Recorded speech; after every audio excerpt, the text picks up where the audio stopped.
Ya, Bismillahirrahmanirrahim. Assalamualaikum warahmatullahi wabarakatuh. Alhamdulillahirabbil alamin. Nahmaduhu wa nasta'inu wa nastaghfiruh wa na'udzubillahi min syururi anfusina wa min sayyiati a'malina.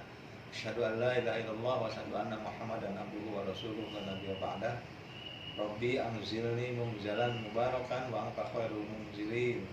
Rabbi adkhilni mudkhala sidqi wa akhrijni mukhraja sidqi waj'alni min ladunka sultanan nasira. Rabbi shrah li sadri wa yassir li amri wahlul 'uqdatam min lisani yafqahu qawli. Ya Fattah ya Alim. Alhamdulillahirabbil alamin. Pada siang ini kita bisa bertemu dalam perkuliahan pembelajaran tematik 2, dan saudara-saudara sekalian dimanapun berada, selamat mengikuti perkuliahan ini. Semoga Allah memberikan keberkahan pada kegiatan perkuliahan ini, dan semoga juga Allah memberikan kemudahan-kemudahan yang akan kita lalui, tidak banyak gangguan internetnya atau apa-apanya. Semoga semuanya lancar-lancar saja. Saudara-saudara sekalian, pertemuan kita ini kami ini berdua, saya Haji Lukman, kemudian dengan sebenarnya bertiga ya, dengan Pak Abdul Mukmin kelas yang lain, kemudian dengan Pak Ovik di kelas ini. Nah, untuk itu selama pertemuan kita ini nanti akan ada 4 kali pertemuan diskusi atau langsung ya. Kemudian juga nanti ada yang lainnya, sisanya cukup hanya Anda bisa mempelajari langsung, membuka online gitu. Nah, pertemuan kita ini akan dilakukan selama 4 kali. Kemudian perkuliahan ini akan terbagi menjadi 16 kali pertemuan. 2 kali pertemuan adalah 1 UTS, yang keduanya adalah UAS, dan sisanya 14 kali pertemuan adalah itu ada daring dan ada yang tidak daring atau luring ya. Nah, adapun materi-materi yang akan kita sampaikan selama perkuliahan, ada beberapa hal yang akan kita coba berikan di sini. Silakan nanti Anda bisa lihat di RPP yang sudah kami sajikan, dan Anda boleh mengaksesnya. Nah, capaian mata kuliah ini semuanya ada 11 capaian yang begitu banyak. Mudah-mudahan bisa terselesaikan semuanya. Nah, adapun capaian yang pertama, saudara-saudara diharapkan mampu menyimpulkan perbedaan pembelajaran yang bersifat teoritis. Jadi teori-teori tentang pembelajaran. Teori apa saja itu? Teori kognitivistik, teori behavioristik, teori sosial, teori humanistik, dan teori konstruktivistik. Nah, itulah teori-teori pembelajaran. Anda pahami betul dengan sebaik-baiknya, karena ini merupakan dasar dari pembelajaran kita.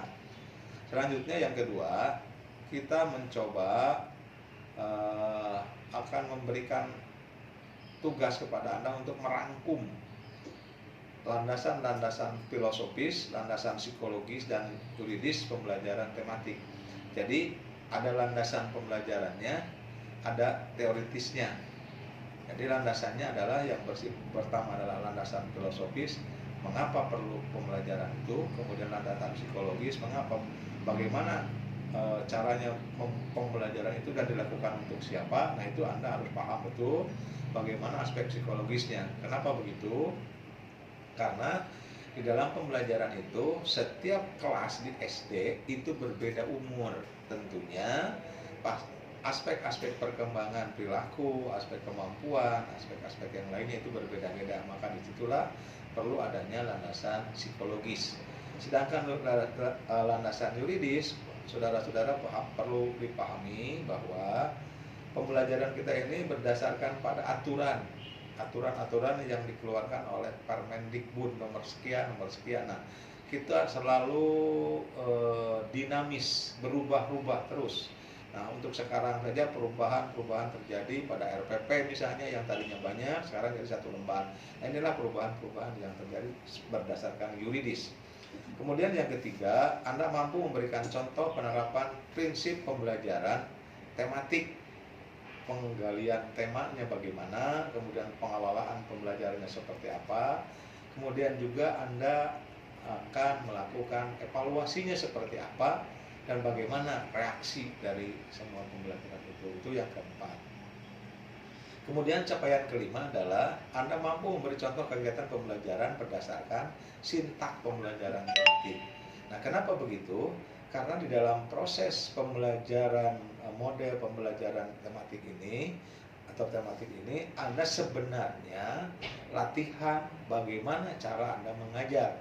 Namun tentunya secara sistematis kita akan mulai dari bagaimana membuat RPP, bagaimana membuat rumusan materi pembelajaran, mampu merumuskan strategi dan sebagainya. Nah, itu akan kita pelajari bersama. Nah, selanjutnya adik-adikku sekalian, saudara-saudara sekalian yang kami cintai, bagaimana model yang digunakan di dalam pembelajaran. Nah, nanti akan banyak sekali model-model yang digunakan di dalam pembelajaran. Nah, saudara-saudara ini harus mampu menyajikan model-model pembelajaran sesuai dengan kebutuhan, sesuai dengan materi, sesuai dengan model pembelajarannya. Maka tentunya setiap model ada teknik tersendiri, ada bentuk tersendiri, dan itulah yang harus Anda pahami semuanya. Itu tentang model-model pembelajaran. Di sini ada banyak, ada kurang lebih 4 sama 6, 10 model pembelajaran ya.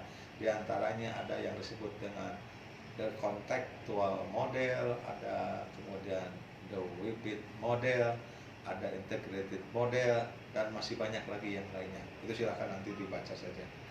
Selanjutnya, ada yang paling penting di dalam pembelajaran ini, yaitu bagaimana cara menganalisis buku.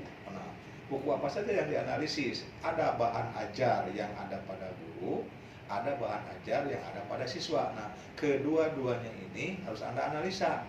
Apakah sinkron antara yang dari buku guru dengan yang di buku siswa?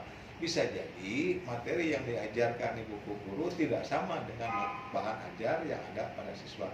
Nah, disinilah harus Anda analisis semuanya, termasuk berbagai halnya, dari mulai materinya, bagaimana menyajikannya, model apa yang harus disampaikan atau digunakan, kemudian alat-alat apa yang dibutuhkannya. Nah, inilah yang harus Anda analisis, karena bisa jadi dalam setiap tema itu sub-sub temanya berbeda.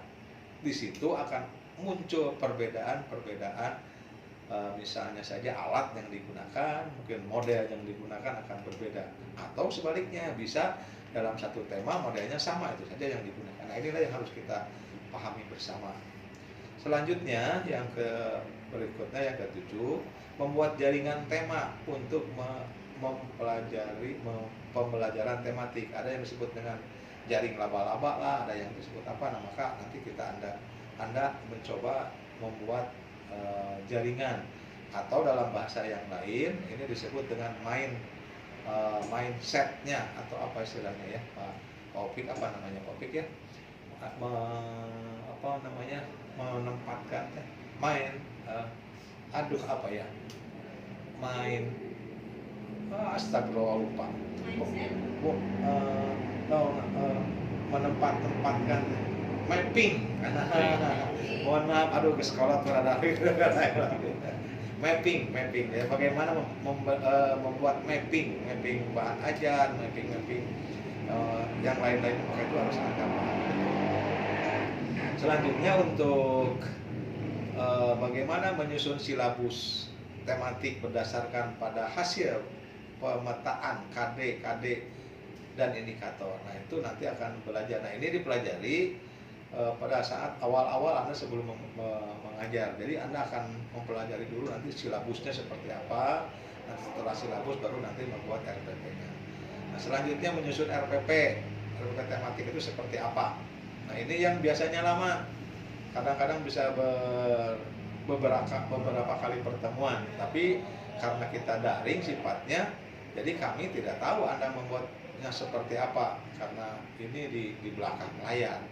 Hanya permasalahannya adalah adik-adikku, jangan copy paste. Karena ini harus paham betul. Kalau Anda copy paste nanti jadi Anda tidak bisa apa-apa ya.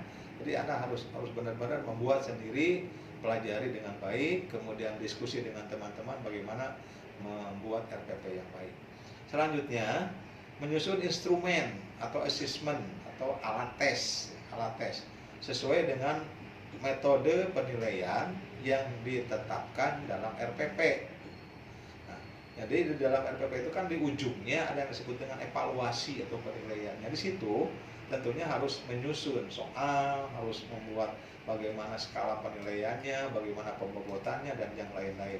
Ini nanti akan Anda temui atau mungkin sudah pada evaluasi pendidikan atau penelitian pendidikan. Yang Pak Opik juga yang mengajar insya Allah nanti ya. Nanti Anda gampang lah dengan Pak Opik, bisa kompromi, oke? Kompromi saja dengan Pak Opik. Pak Opik mau ditepak saja sedikit bisa senyum gitu ya. Selanjutnya yang terakhir adik-adikku sekalian, ini mensimulasikan pembelajaran tematik 2. Jadi ujung-ujungnya nanti Anda akan dituntut oleh kami untuk mencoba latihan. Kalau semuanya mungkin akan membutuhkan waktu yang lama, tapi nanti kita sampling saja ya, kita random.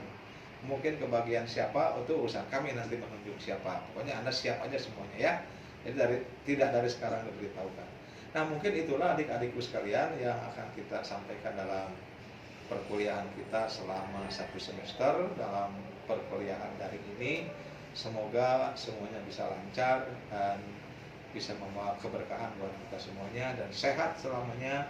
Mudah-mudahan Allah selalu membimbing kita dalam keadaan iman dan takwa kita. Semoga sukses dan Anda mampu meraih cita-cita dengan baik. Bila bisa pilihlah. Assalamualaikum warahmatullahi wabarakatuh.